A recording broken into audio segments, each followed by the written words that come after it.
Buenas Buenas noches. noches. Buenas noches. Bueno, Buenas noches, licenciada. buenas noches. Nos habíamos Buenas quedado, noches, licenciada. buenas noches, con el gobierno de Julio César Méndez Montenegro, ¿sí?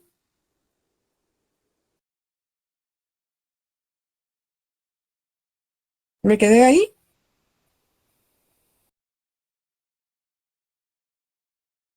¿Me podrían decir?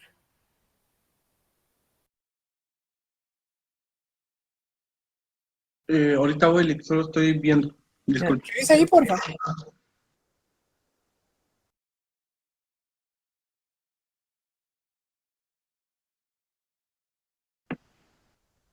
Dime si eso fue lo último.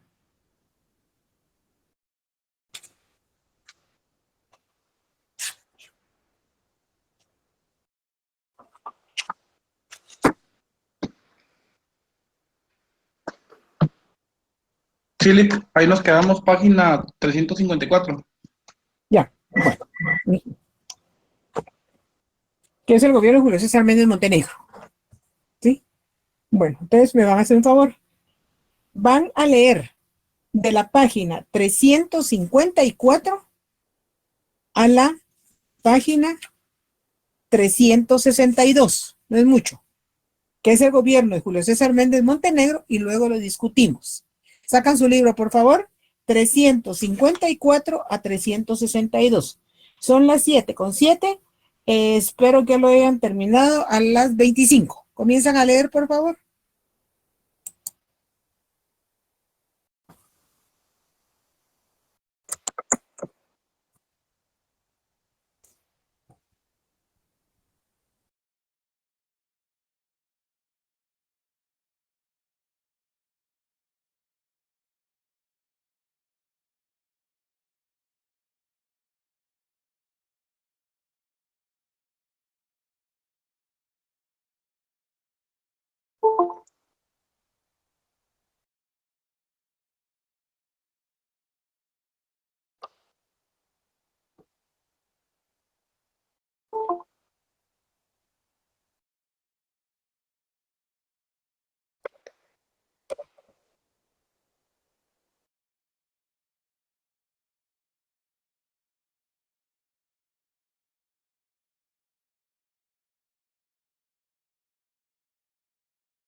Buenas noches para los que acaban de entrar. Por favor, leen de la página 354 a 362.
Los interrumpo un momento.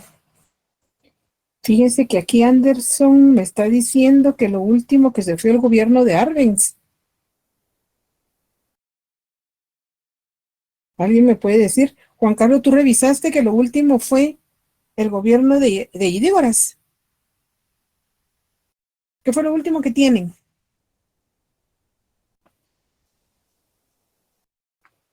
Según yo, eso nos tocaba ahorita, Lick, gobierno de Julio César Méndez, porque lo de Arbenz lo habíamos terminado. Sí, ¿verdad? Igual que lo de Ubico. Sí, Perdón, que lo de Idígoras Fuentes. Sí, ¿verdad? sí, digo las fuentes. Ajá, sí. Anderson, entonces te quedaste atrás o no estuviste el día de la clase anterior. Anderson, Bien, Nick, el miércoles que terminamos el gobierno de Jacobo Arbenz y que lo que fue a causa del movimiento de Castillo liberación. Armas, pero ahí nos quedamos. Los demás me pueden decir cómo está la cuestión, que no, porque después de Castillo Armas viene Idígoras Fuentes. Y ayer no entramos. ¿Cómo? Allá ya no vimos nada porque cabal nos quedamos en que Ubico se fue de Guatemala.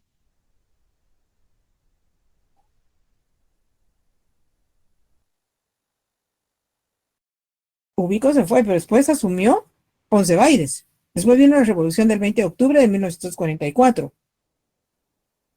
Luego el Pero no, gobierno de Arévalo. Arbenz. Luego Arbenz. Luego, sí, Cristian Solares, Sí, buenas tardes, licenciada. Sí, mire, este tema está interesante porque es todo lo que está, como la repercusión de lo que está pasando ahora, ¿no? O lo que pasó antes, explicando lo que está pasando ahora, ¿verdad? Me refiero a Méndez Ruiz y los juicios contra los crímenes cometidos, ¿verdad? uh-huh. Entonces, no sé si seguimos o... Pero ahora, no, pónganse, díganme, porfa, ¿se vio el gobierno de Idígoras Fuentes? Yo recuerdo que sí lo habíamos visto. ¿Alguien más puede decir si vimos a Idígoras Fuentes? Buenas noches, licenciada. Buenas noches, Luis Fernando. De Idígoras Fuentes no vimos nada en la clase anterior. ¿Y a dónde nos quedamos según lo que tú tienes? Fíjese que yo en este momento estoy con el teléfono, no estoy con la computadora que ando de viaje, entonces por eso no puedo consultar, pero sí, de Idígoras Fuentes no recuerdo haber anotado nada y yo voy tomando nota de lo que usted va explicando en la clase. Ya, alguien más, gracias, Luis Fernando. ¿Alguien más me puede decir si vimos Castillo Armas y la contrarrevolución? En un minuto le digo en dónde nos quedamos. Por favor.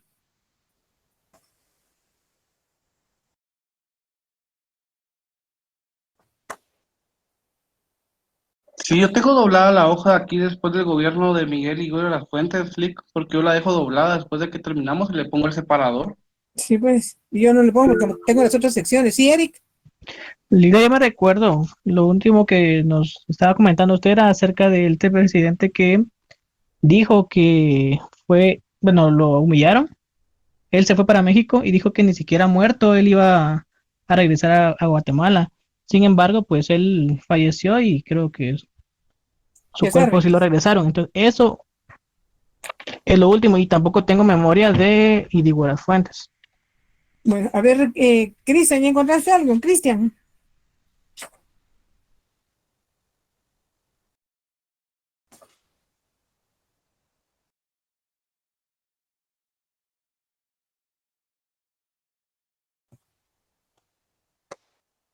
¿Alguien más de los demás? No llega a verificarse totalmente y todavía creen que se ha llevado a cabo en una buena forma.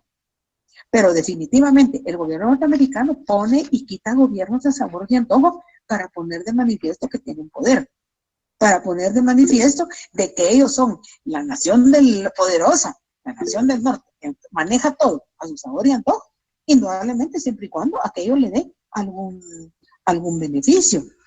O sea, que es el gobierno de Arbenz, Cristian. Indudablemente estar metido en no solo en el quehacer político, sino en el económico también. ¿Perdón? Entonces ese es el de Arbenz. Bueno, pues, dejen la lectura. Dejen la lectura. No estuve, Rudy. No. Dejen la lectura y entonces voy a continuar. Después de la caída de Arbenz, ahora lo voy a apuntar. Después de la caída de Arbenz, quien va a salir, como bien lo decía Eric, que sale humillado de aquí de Guatemala, quien va a asumir es Castillo Armas. Castillo Armas se va a prestar a los intereses norteamericanos y va a llevarse a cabo lo que va a ser llamada la contrarrevolución del movimiento anticomunista, porque no nos olvidemos que el gobierno norteamericano se ocupó de decir que el gobierno de Arbenz era un gobierno comunista que iba a llevar a Guatemala al comunismo. Entonces, ¿qué es lo que hace el gobierno norteamericano? Encuentra una persona deseosa de poder, una persona que se presta a los intereses norteamericanos, que es Castillo Armas, y precisamente ahí se va a llevar a cabo la llamada contrarrevolución. Sin embargo, al momento de salir Arbenz, indudablemente Guatemala no se puede quedar acéfala. Entonces, ¿qué se hace? Se lleva a cabo el nombramiento de una junta militar. En la junta militar va a estar Carlos Castillo Armas, José Luis Cruz Salazar, Mauricio Dubois, Elfego Monzón y Trinidad Oliva. Ellos son los que van a estar. Sin embargo, Castillo Armas no se encontraba en la ciudad, se encontraba en El Salvador, y cuando llega aquí a Guatemala a través de lo que va a ser el movimiento anticomunista. Sin embargo, también hay que tomar en cuenta que de la región de Honduras llega otro grupo, pasa por Esquipulas, y ahí toman como estandarte de la contrarrevolución y del anticomunismo al Cristo Negro de Esquipulas. En ese momento, quien se encontraba a la cabeza de la iglesia era Monseñor Mariano Rosell y Arellano, quien va a apoyar ese anticomunismo y que va a venir también, y por eso es que proporciona la imagen de Jesús de Esquipulas.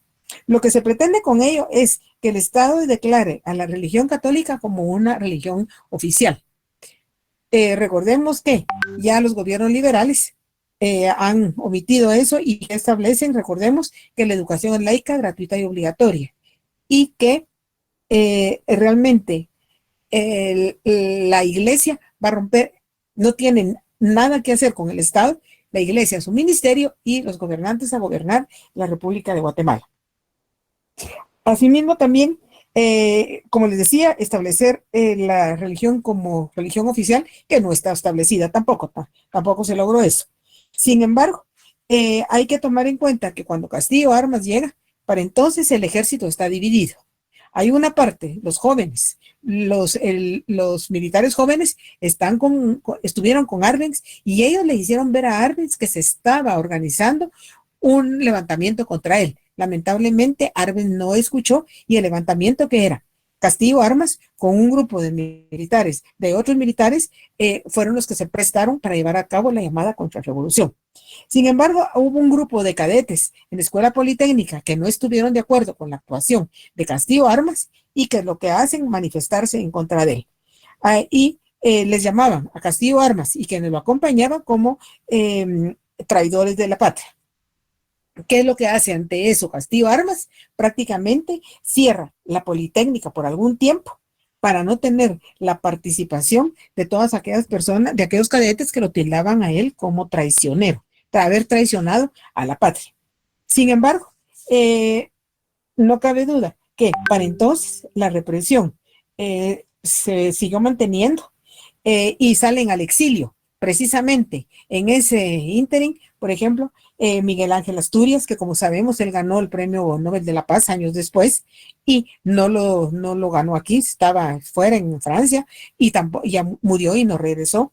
Pero los que salieron al exilio fueron Miguel Ángel Asturias, Luis Cardosa y Aragón, Augusto Monterroso, Mario Monteforte Toledo, Marco Antonio Villamar Contreras, Carlos Paz Tejada, Enrique Augusto Noriega, Manuel Galich, Raúl Osegueda, todos estos que habían participado de las acciones revolucionarias, lamentablemente, al llegar al poder Castillo Armas, no, sus ideologías eran totalmente diferentes, que lo que les quedó definitivamente abandonar la ciudad de Guatemala. Sin embargo, Castillo Armas, ¿qué es lo que hace? Como él no tenía planes de trabajo, él no tenía programas de trabajo, lo que hizo fue lo que había iniciado Arbenz, que era, como fue la construcción de la Jurú-Marinalá, la carretera de Atlántico, el puerto Santo Tomás de Castilla, pero no avanzó mucho. Él no tenía planes, como les decía. Sin embargo, hay que hacer notar que por lo mismo que Castillo Armas llegó, no porque él participara en una contienda electoral, él llegó más que todo por el apoyo del gobierno norteamericano que le convenía y lo colocó en la presidencia de la República de Guatemala. Sin embargo, es en ese momento, lamentablemente, cuando Arbenz quiso llevar a cabo su plan de trabajo, solicitó préstamos al Banco Mundial y le fueron negados. Irónicamente, llega Castillo Armas y empiezan a fluir todos aquellos préstamos. Él no tenía proyectos, no tenía planes. Continuó, pero en una forma bastante lenta, los proyectos de Arbenz.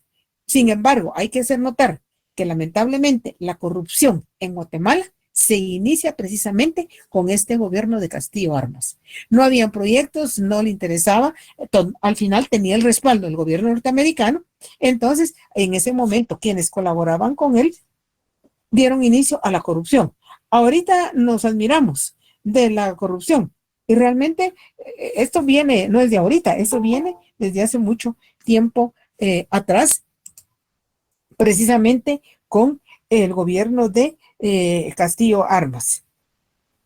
También hay que tomar en cuenta de que algunas algunas decisiones que había tomado Arévalo fueron canceladas y principalmente lo que más tenía que hacer Castillo Armas era no continuar con la reforma agraria o decreto 900 que había establecido Jacobo Arbenz Guzmán y en su lugar, que es lo que estableció el decreto 31, donde ordenaba que la devolución de todas las tierras que habían sido aplicadas, a las que se les había aplicado la ley de reforma o decreto 900. O sea que es claro, realmente lo que no le convino, lo que incomodó al gobierno norteamericano fue la ley de reforma agraria o decreto 900, como les decía, donde iba a expropiar todas aquellas tierras que estaban abandonadas. ¿Y quién tenía muchas tierras abandonadas? La UFCO. Entonces, que era fácil quitar un gobierno democrático como lo fue el de Arbenz. Entonces, por lo mismo, es que dentro del quehacer de Castillo Armas es establecer, como les decía, el decreto 31, donde ordenaba al Estado de Guatemala la devolución de aquellas tierras que habían sido, se les había aplicado la ley de reforma agraria o decreto 900. Sin embargo, los campesinos que se encontraban trabajando en aquellas tierras fueron expulsados en una forma muy violenta, tomando en cuenta que tenían el apoyo de la autoridad, que era el presidente en ese momento, Castillo Armas. Sin embargo, estando Castillo Armas dentro de la presidencia, lamentablemente, el 26 de julio de 57, es asesinado ahí, adentro de la casa presidencial. Habiendo estado en la presidencia prácticamente 3 años. Sin embargo, al momento de ser asesinado, hubo varias versiones. Una versión decía que el responsable del asesinato había sido un guardia presidencial que tenía problemas psicológicos, que lo había asesinado y que posteriormente él se suicidó. Esa era una versión. Otra versión era que había sido una conspiración comunista. Por lo mismo que él era anticomunista y se decía anticomunista, entonces fue una conspiración de tipo comunista. Otra opinión decía que había sido mandado a asesinar por Leonidas Trujillo, que era un dictador dominicano que al no doblegarse a los intereses que perseguía Trujillo, había sido mandado a asesinar. Sin embargo, recordemos que cada fecha, cada 26 de julio, se recuerda la fecha de asesinato de Castillo Armas, vuelven a salir todas las conjeturas, opiniones, lo que se piensa, pero hasta este momento nunca se ha logrado esclarecer definitivamente quién fue en realidad y por qué fue que fue asesinado Castillo Armas estando dentro de la presidencia de la República de Guatemala. Al morir él, recordemos que él llegó habiendo quitado un gobierno democrático, o sea que él tenía que convocar a un proceso electoral. Fue muriendo Castillo Armas, inmediatamente asume un triunvirato, convoca elecciones y en las elecciones va a salir electo Miguel Ydígoras Fuentes. Miguel Ydígoras Fuentes, un militar que sin embargo hay que tomar en cuenta que al momento de llevar a cabo la convocatoria a elecciones, sí, Juan Carlos Arriaga, dime. Aquí en el libro también dice que hay una cuarta versión que supuestamente son los empresarios, sector económico poderoso. Según esta hipótesis, Castillo Armas estaba escapando del control de los grandes empresarios, dice. Sí, efectivamente, como te digo, y ahí vas a ver que hay varias hipótesis de las cuales ninguna, porque como te repito, cada vez que se conmemora la muerte de Castillo Armas salen documentos en el periódico, hay pláticas y demás, pero en realidad hay muchas versiones, que todas son posibles, pero ninguna. Lo cierto es que él fue asesinado ahí, estando dentro de la presidencia de la República de Guatemala, y al que más la versión que más aceptan, digamos, y que aceptan como válida, es la del soldado que lo mató, que no estaba en uso de sus facultades mentales y que posteriormente él se suicidó. Pero como les digo, efectivamente no se ha llegado a verificar cuál fue la causa real por la cual fue asesinado Castillo Armas, estando fungiendo como presidente de la República de Guatemala. Pero estará preso ¿cómo se llama? ¿O estuvo preso para saber que sí fue esta persona que la mató? Porque a él lo encontraron muerto también junto con Castillo Armas. Pero otros dicen que quien lo mató no fue él, sino que a él lo mataron porque vio quién fue quien asesinó a Castillo Armas.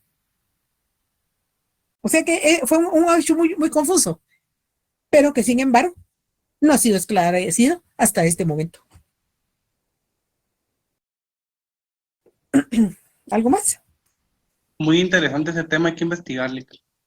Sí, ahí vas a ver que el próximo año, en julio, vuelve nuevamente en los medios de comunicación a hablarse de él y vuelven estas versiones de que fueron los comunistas, de que fue orden de Trujillo, de la Dominicana, que fueron los comerciantes, que fue soldado. Hay mucho, pero no se ha logrado esclarecer totalmente cómo fue que se llevó a cabo la muerte de Castillo Armas.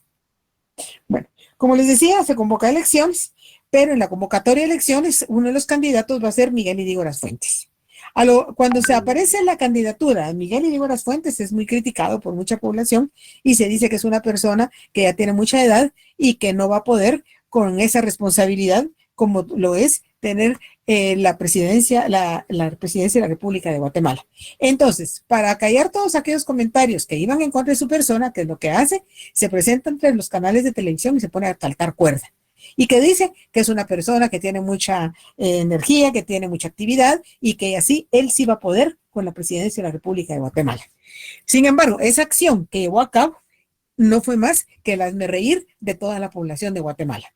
Aún así, con todo eso que fue el hazmerreír y que muchos no estaban de acuerdo, se lleva a cabo la convocatoria y efectivamente Miguel Ydígoras Fuentes gana la presidencia de la República de Guatemala y asume en ese año de 1958. Miguel Ydígoras Fuentes pertenecía al ejército, pero en su persona él se caracterizaba por ser una persona bastante populista, demagógico y que se le veía que iba a llevar a cabo la corrupción y que iba a llevar a cabo la represión. Iba a haber represión más de la que había habido en el gobierno anterior. Sin embargo, gana la elección y definitivamente asume la presidencia de la República de Guatemala.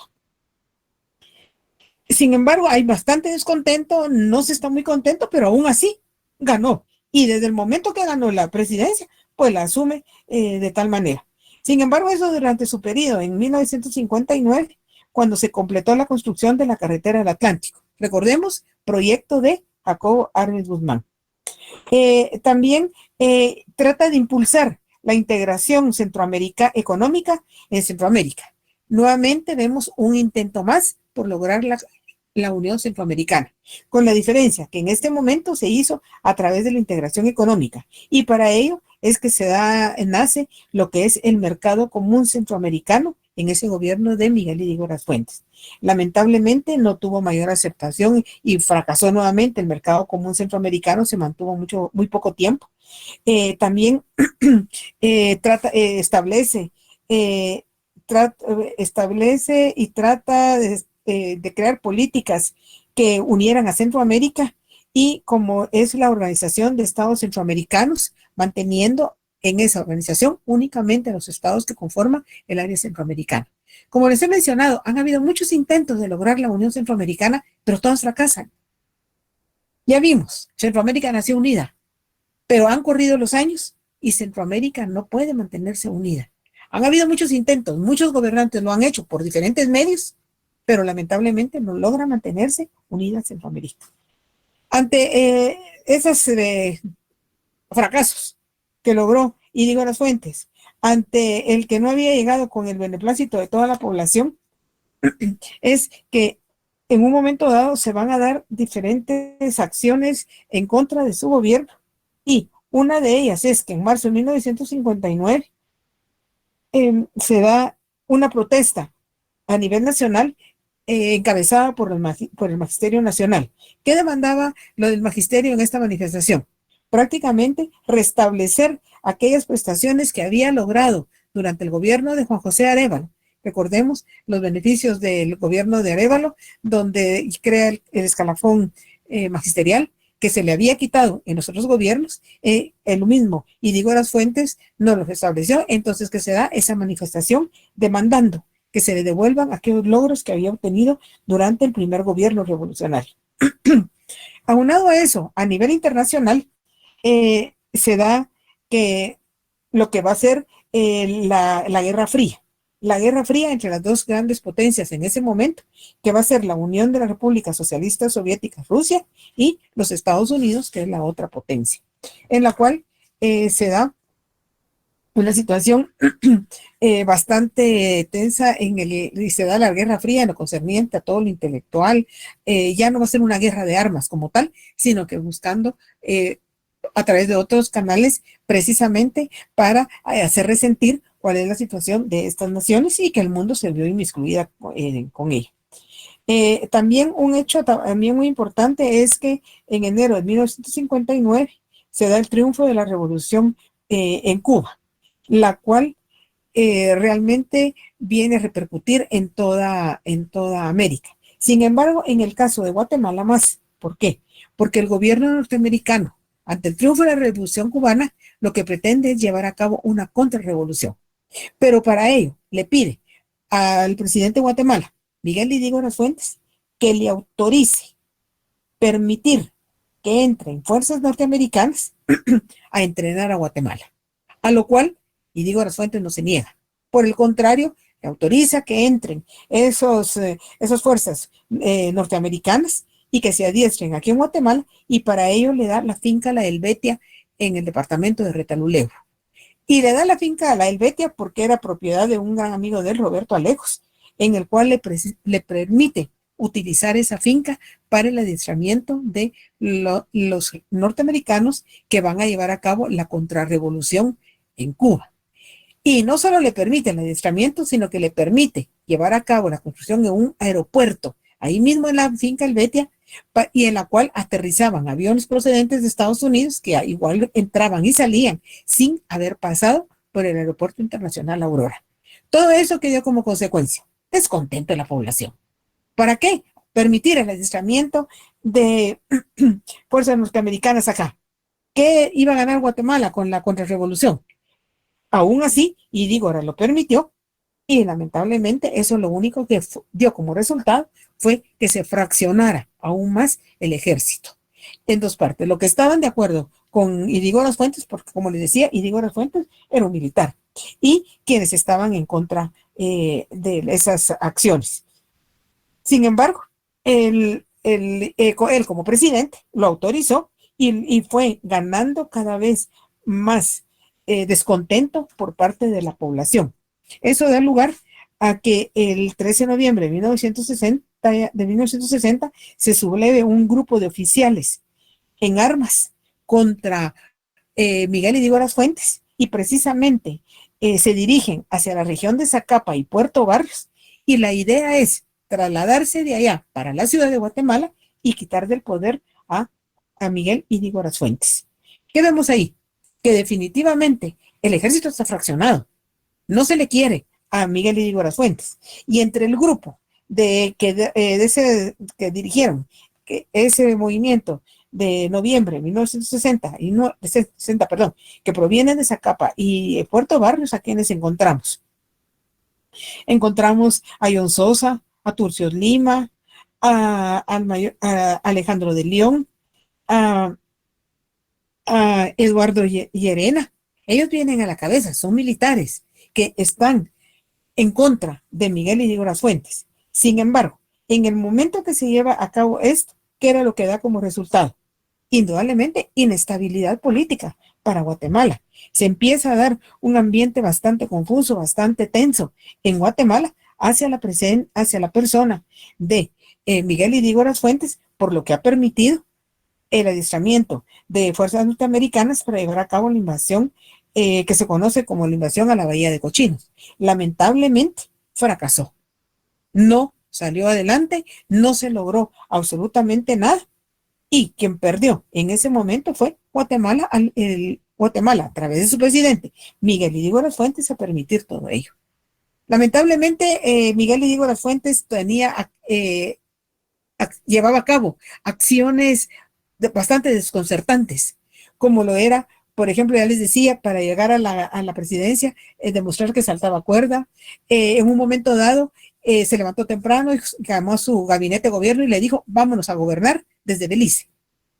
Estando en Belice, no los quisieron los beliceños, bueno, vámonos de regreso, y se regresaron para Guatemala. Tomaba acciones así, muy fugaces, que lo único que hacían era poner de manifiesto su incapacidad para gobernar.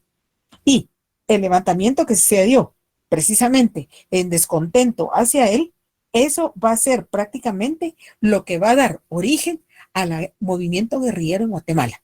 O sea, que la guerrilla en Guatemala, ¿en qué momento nace? Precisamente con ese descontento hacia él. ¿Y quiénes estaban dentro de ese levantamiento? Los que les mencionaba con anterioridad: John Sosa, Turcios Lima, de León, Trejo, todos estaban dentro de ello. ¿Y qué fue? Ganó, dio origen a ese movimiento guerrillero, que en realidad lo único que vino a hacer fue traer nada beneficioso para Guatemala, sino que en un momento dado vemos que dio lugar a lo que va a ser el conflicto armado de Guatemala, que duró más de 30 años y que ha sido uno de los conflictos armados más duraderos de Guatemala, de Latinoamérica, perdón. Sin embargo, ante la situación, entonces se da un pacto tripartito entre los tres grandes partidos políticos que mayor protagonismo tenían en Guatemala. ¿Cuáles eran esos? El Movimiento de Liberación Nacional, MLN, la Democracia Cristiana de Guatemala, la DC o Democracia Cristiana, o bien Democracia Cristiana Guatemalteca, DCG, y el Partido Revolucionario, el PER. ¿En qué consiste ese pacto tripartito de estos tres partidos políticos? Que los tres partidos políticos se comprometen a mantener el gobierno de Ydígoras Fuentes, tratar de mantener la estabilidad política en Guatemala, precisamente para no romper el proceso constitucional. O sea que eran los tres partidos más grandes, se comprometen a no hacer nada en contra del gobierno, al contrario, mantenerlo, que llegue a su fin y poder convocar a un proceso electoral. Sin embargo, en las jornadas de marzo y abril de 1962 se da el estado de sitio, por medio en Guatemala lo decreta Miguel Ydígoras Fuentes, por medio del cual se va a restringir todas las garantías constitucionales de los ciudadanos. Eso que da como resultado mayor descontento ante la población.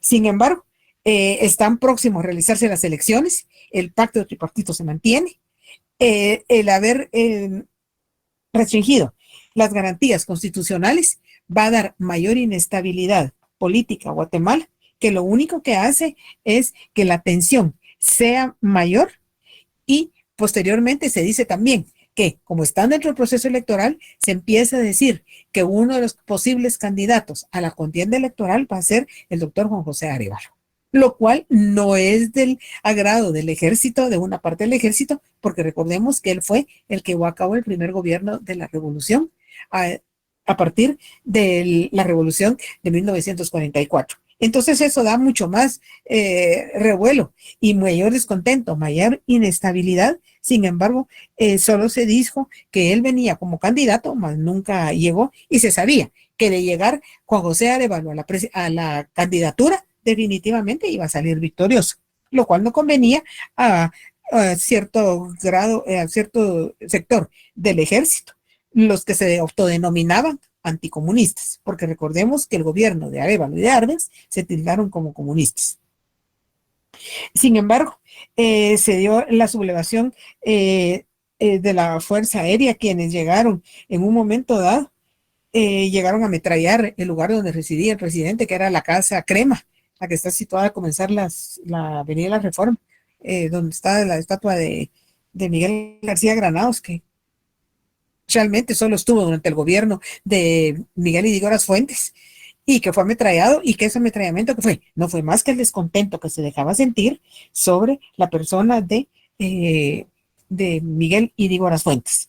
También hubo un enfrentamiento con los estudiantes de la Facultad de Derecho de la Universidad de San Carlos de Guatemala, precisamente porque el descontento también, y varios estudiantes sufrieron esas consecuencias de esa inestabilidad política. Sin embargo, estando en la presidencia, y por mucho que el pacto tripartito de los tres partidos políticos trató de mantener, lamentablemente, el ministro de la Defensa, que en ese momento era Enrique Peralta Zurdia, le dio golpe de Estado y ya no se llevó a cabo el proceso electoral. O sea que, por más que el pacto de tripartito trató de que Miguel Ydígoras Fuentes concluyera su periodo de gobierno, lamentablemente no fue posible. La situación política era muy tensa en Guatemala, hasta que finalmente Enrique Peralta Zurdia le da golpe de Estado en el año de 1963, dando por concluido el gobierno de Miguel Ydígoras Fuentes, pero que lamentablemente dio origen a lo que va a ser el movimiento guerrillero en Guatemala. ¿Alguna pregunta? Sí, Eric, dime. Licenciada, usted comentaba al inicio de que Ydígoras Fuentes permitió que entrenaran soldados norteamericanos en Retauleo, ¿verdad? ¿Por qué Estados Unidos eligió esta parte de Guatemala siendo pequeña prácticamente y no entrenarlos en su país? ¿Es porque estaban más cerca de la bahía de Cochino? Cochino. No, lo que pasa es que recuerden que el gobierno norteamericano, ellos andan pendientes de cuáles son cómo lleva el desempeño de los diferentes gobernantes de las diferentes naciones del mundo. En ese momento lo que más le interesaba era Latinoamérica, y que sabía que iba a prestarse, iba a tener la posibilidad de poder entrar por precisamente la falta de carácter del gobernante. Ahora bien, con ello no ganó absolutamente nada Guatemala, pero Ydígoras Fuentes le dio, aceptó la solicitud del gobierno norteamericano porque sabía que era una manera de mantenerse en el poder. Recuerden que les mencionaba cómo en un momento dado Arbenz fue solicitado por la embajada de Guatemala, la embajada de los Estados Unidos en Guatemala, y que le pidieron a Arbenz que le diera golpe de Estado a Arévalo. ¿Cuál fue la respuesta de Arbenz? Que no. Lejos de eso, se concluyó el gobierno de Arévalo, se convocó a elecciones y ganó Arbenz. Pero definitivamente a Estados Unidos no le gusta que le digan no. ¿Por qué? Porque ellos tienen que poner de manifiesto que tienen poder y que pueden controlar a todas las demás naciones. Démonos cuenta, por ejemplo, todas las acciones llevadas a cabo en Medio Oriente. ¿Quién las ha llevado a cabo? El gobierno norteamericano. Ellos siempre son los buenos. Y al punto de que quita gobiernos democráticos e instaura dictaduras. Y en un momento dado quita dictaduras e instaura gobiernos democráticos. Aquí vio la falta de carácter de Ydígoras Fuentes, y Ydígoras Fuentes en ningún momento se negó. Al contrario, sí, pasen adelante. Y les facilitó esa finca, la del Betia, en Retaluleu. Imaginemos, ¿cómo no iba a estar en descontento la población si aviones entraban y salían de Guatemala sin pasar por el Aeropuerto Internacional Aurora? O sea que no había control de quiénes entraban, quiénes salían, a qué entraban, a qué salían, qué llevaban, qué nada. Y eso fue lo que hizo que se sintió mucho más el fraccionamiento en el ejército, porque él actuaba a lo que él quería, y él que quería mantenerse en el poder. O sea que a sabiendas que el pueblo no lo quería, el gobierno norteamericano le iba a dar apoyo y lo iba a mantener. Sin embargo, no contaba con que su ministro de la Defensa, que era Enrique Peralta Zurdia, le dio golpe de Estado. Pero Peralta Zurdia, como ministro de la Defensa, pertenecía al ejército. O sea que también dentro del ejército se han organizado. ¿Por qué? Dentro del ejército, porque es donde tienen las armas. Efectivamente, como tú dices, Guatemala es un país chiquito, un país insignificante, pero que siempre se ha doblegado sus gobernantes a los intereses norteamericanos. Miremos, Manuel Estrada Cabrera, ¿por qué se mantuvo tanto tiempo? Porque aceptó los 3 grandes monopolios. Jorge Ubico, ¿por qué se mantuvo 14 años en el poder? ¿Por qué? Todo lo que dijera Estados Unidos estaba bien. Miremos nuestros gobernantes. Todos los que han pasado, ¿con quién van a entablar inmediatamente conversaciones? No son conversaciones, son compromisos. Los mantenemos, pero hacen esto y esto. Y de Gómez no quedó fuera. Pero no contaba con que dentro del fraccionamiento del ejército, Enrique Peralta Zurdia le diera golpe de Estado. Lamentablemente, se rompió el proceso constitucional, puesto que ya no hubo elecciones. ¿Qué le quedaba a Enrique Peralta Zurdia? Convocar a una asamblea constituyente para que ésta a su vez convocara a elecciones. ¿Y qué fue lo que hizo en su gobierno Enrique Peralta Zurdia? Le dio prioridad a los intereses militares, o sea, lanzó más el ejército. Creó nuevamente la vicepresidencia, aunque no la creó, la ratificó, porque ya había sido creada con anterioridad. Sin embargo, se dice que esta constitución del 1965, el gobierno de Enrique Peralta Zurdia, ha sido una de las peores constituciones que ha tenido Guatemala. Ha sido la peor carta magna que ha tenido Guatemala. Sin embargo, hay que hacer notar que ahí se establece nuevamente la ratificación de la vicepresidencia y se le otorga la ciudadanía plena a la mujer. Recordemos que en la Constitución del 45 se le otorga la ciudadanía a la mujer y el derecho a voto, pero únicamente a la mujer que sabe leer y escribir.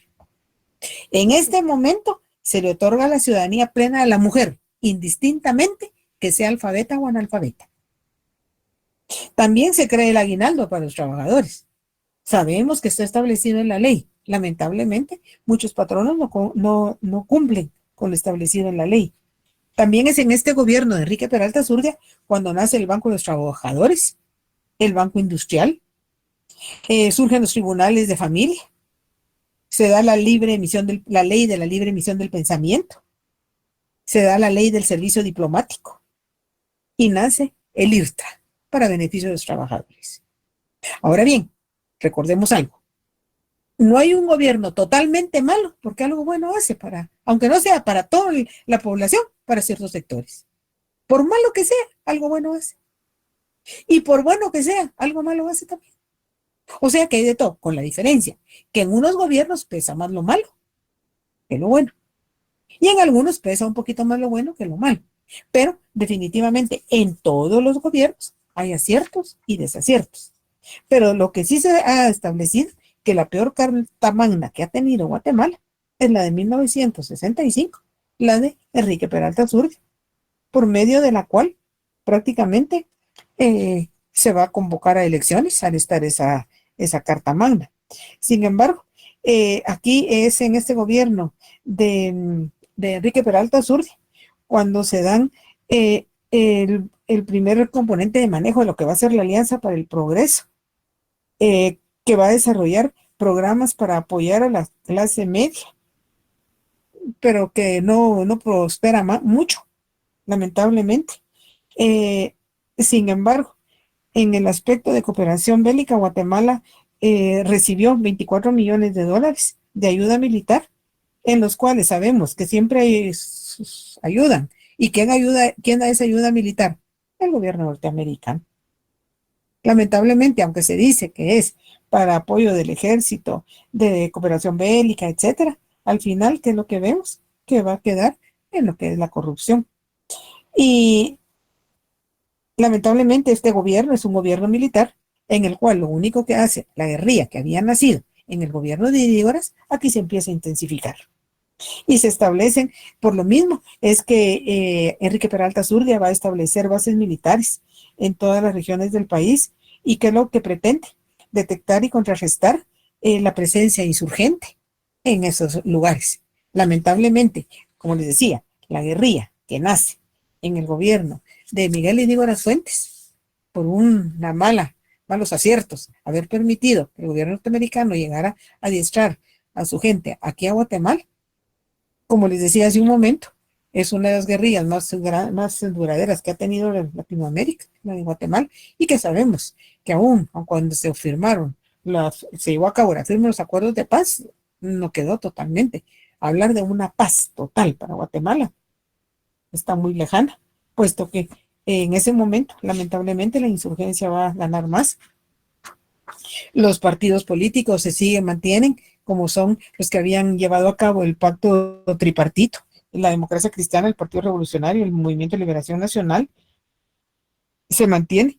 Sin embargo, las divisiones dentro del ejército se siguen dando, a pesar de que Peralta Zurdia, militar, y digo, las fuentes militar, Castillo Armas, militar, y vamos a ver los siguientes gobiernos, a Enrique Peralta Zurdia y demás, que es lo que se le conoce como la militarización de poder. Militarización de poder, ¿por qué? Porque se llevan a cabo, acorde a lo que dice la Constitución de la República de Guatemala, a las elecciones cada 4 años. ¿Pero qué se da dentro de ellos? Que van a surgir partidos políticos y a la cabeza, ¿quiénes van a estar?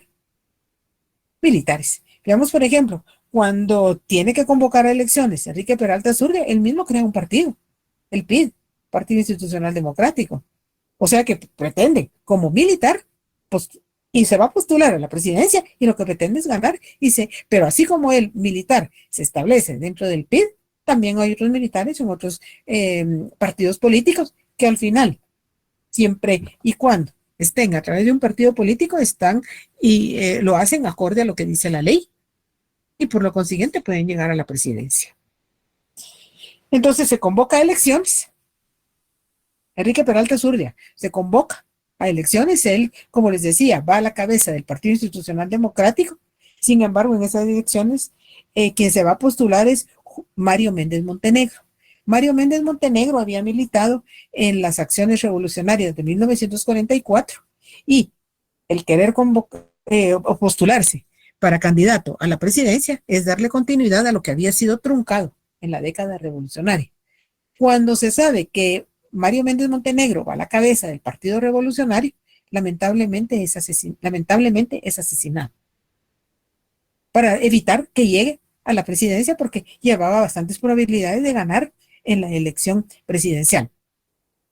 Cuando es asesinado, no hay candidato, pero se piensa que el hermano de él, Julio César Méndez Montenegro, puede seguir con lo que pretendía Mario Méndez Montenegro, y inmediatamente se quita la figura, el nombre de Mario Méndez Montenegro, y entonces se empieza a dar el nombre y la figura de Julio César Méndez Montenegro. Sin embargo, Julio César Méndez Montenegro, que era un abogado egresado de la Universidad de San Carlos, un intelectual que se había dedicado a la abogacía, él de política no le interesaba. Sin embargo, se postula porque sigue en lugar de su hermano Mario Méndez Montenegro y sale electo en el año de 1966 como presidente de la República de Guatemala, lo que les había pedido que leyera. Pero ahorita quedémonos aquí, ahora sí lo voy a apuntar yo, para no ir y venir y perderme dentro de él. ¿Alguna pregunta de hasta acá? ¿No tienen preguntas? No, Leito, solo agregando, traición a la patria fue lo que se le redujo a Idígoras por permitir eso, ¿verdad? Sí, porque permitió algo que, y todavía repercute en este momento. Lamentablemente, es que aquí han habido muchos traidores, porque recordemos, a Castillo Armas también se le tildó como traidor. Y si vemos ahí, ¿qué hizo? Doblegarse a los intereses norteamericanos. Luego viene Idígoras Fuentes y igual. Se doblegó a los intereses norteamericanos. ¿Qué está haciendo con ellos? Traicionando a la patria y traicionándonos a todos los guatemaltecos. Pero como se le ha dado la representatividad y han asumido, por ejemplo, en el caso de Idígoras, asumió la presidencia en forma legítima. Y precisamente por lo mismo que se le ganó, salió victorioso y obtuvo la presidencia legítimamente. ¿Qué es lo que vamos a ver, por ejemplo, en la elección que convoca Enrique Peralta Zurria? Ahí se empieza a dar el abstencionismo. ¿Y qué es lo que dicen los guatemaltecos? ¿Para qué vamos a ir a votar si es un militar más?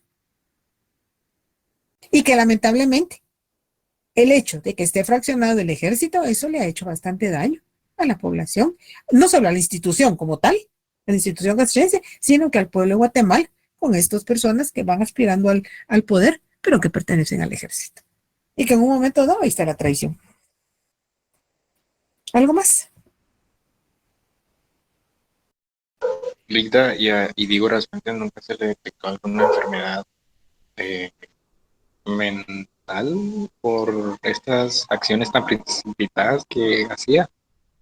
Pues, y digo las fuentes, de repente ustedes van a encontrar algún documento en el cual se hablaba, Miguel Idígoras Fuentes el loco, y así se le denominaba, y él se sentía agradecido por sus actos, es que tomaba acciones tan fuera de lugar, y imaginemos, ¿cómo es eso que un candidato a la presidencia ya de una edad considera saltar cuerda ante los canales de televisión?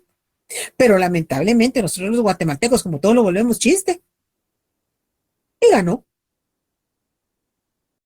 ¿Cuántos candidatos hemos tenido que llevan a cabo unas campañas electorales? Bueno, mire, me voy a saltar, pero solo únicamente como ejemplo. Luego llego ya en forma más específica. ¿Alguno de ustedes recordará o ha escuchado cuando llegó Jorge Serrano Elías a la presidencia con el partido, el PAN, y su figura era un gallo? Y cantaba una canción tan pegajosa que todo el mundo ganó por la canción. ¿Y qué denota eso? La ignorancia de nuestro pueblo. Eso es, ahí se pone en evidencia la ignorancia de nuestra gente. Y efectivamente, siempre que se hablaba de Idígoras, sí, el loco, que tomó tal o cual decisión, el loco, y Idígoras Fuentes, el loco, y bueno, no le molestaba. Y no, definitivamente, esas actuaciones que llevaba a cabo, el proceder que tenía, ganó dio como resultado descontento y se dejó ver hasta que finalmente se le dio golpe de estado. Pero sí, a él se le tipifica como en el desarrollo político de Guatemala como un gobernante que definitivamente no estaba en uso de sus facultades mentales, pero que tampoco se le separó del cargo por tal razón. Sí, Daniel Rodas, dime. Licenciados, bueno, yo una vez con eso que usted mencionaba de Serrano Elías, pero yo creo que entonces él, yo una vez escuché a una persona hace un poco mayor que estaba haciendo un chiste y él mencionaba eso del gallo, mencionaba algo así como que siga el desarrollo y decía con Serrano Elías si hay solución y como que esa es una canción que no se me olvida. Él fue el que utilizó eso entonces. Sí, aquí usan canciones pegajosas, canciones, figuras, cosas que realmente no son de un proceso electoral serio. Pero mientras los guatemaltecos lo celebran, y si no, aquí estás poniendo Cristian, ¿verdad? Ya ven, Jimmy Morales. Imaginemos un cómico que ni de buena calidad es, pero en fin. Y llegó a la presidencia y ganó. ¿Y qué va a hacer? Nada. Y así. Y si nos ponemos a buscar, ¿cuántos temas? Imaginemos payaso, loco, y gente, tenemos de todo eso, sí. Por eso es Guatemala tan peculiar. Sí, Abner, dime. Abner. ¿Estás ahí? Sí, licenciada, buenas noches. Solo Dime. también como para comentar eso, para como que todos estuvimos en eso, ¿verdad? Con lo de Jimmy Morales fue la campaña del No Te Toca, ¿no? Que pues eso fue lo que lo llevó a la presidencia. Que en uno le digo, no te toca, y se recuerdan que Valdizón era toca. Sin embargo, al que le tocaba no le tocó, y al que no le tocaba le tocó. Y si nos damos cuenta que estemos ahí, estemos haciendo como trabalenguas, ¿ah? Y todos lo celebramos. Lamentablemente, como les digo, ¿qué es lo que vemos aquí? La ignorancia de nuestro pueblo. Bueno, hoy sí, quedémonos aquí en el gobierno de Julio César Méndez Montenegro para el próximo día. Y feliz noche para todos, empiecen a estudiar ya.